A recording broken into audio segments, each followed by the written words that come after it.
in the industry, moving through, what would you see as some courses or concepts or things that a student who's in high school right now could focus on to begin to move into the industry? And we're talking, it's 2014 now, but when people hit the ground in 2022, 2024, 2025, what kind of skill base are they going to need? And so just to get a sense from you guys, forward thinking, if a student was in high school right now, what kind of concepts would they focus on? Well, I'd say a couple things.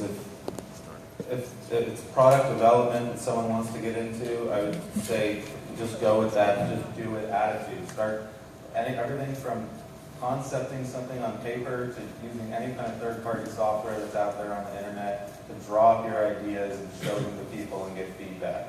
There's plenty of people in high school or kids in high school that have great ideas. I met a 16-year-old the other day that Mark invested in building some app called Ponder, who learned how to develop from just self-taught online reading, using some of the newer tools out there to develop this app, and all of a sudden he's building a very real product that he can launch in the real world at that young. So I'd say to basically just start putting your concepts on paper, and going around and getting feedback from friends or anybody in the community that is genuinely interested, and then building off that feedback. So I'll add one quick layer. What would be a focus to understand the industry that you work in right now?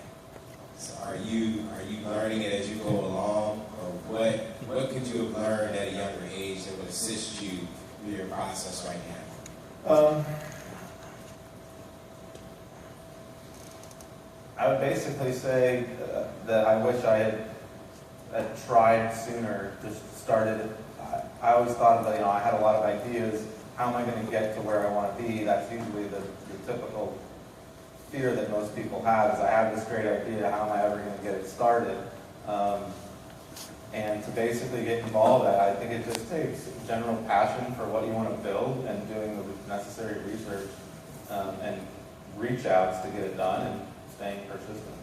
Thank you.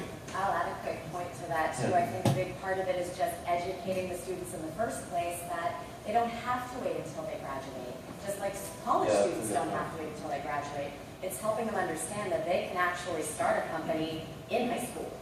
They don't have to wait until they're 18 or 21 or whatever, like they do for drinking and other things. They can actually be productive and start a company when they're young. And so many kids these days, I think I saw a 3 or 4-year-old playing with an iPad the other day.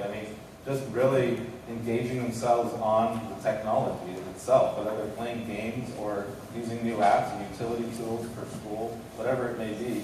As long as they're heavily involved in the new technologies coming out, they'll learn it and they'll be able to basically do what we've talked about. There are lots of STEAM programs: science, technology, engineering, art, and math. Lots of STEAM programs for high school students, and lots of online resources that are free for teaching yourself how to program, and lots of books on entrepreneurship. Yep. You mentioned not spending any money on user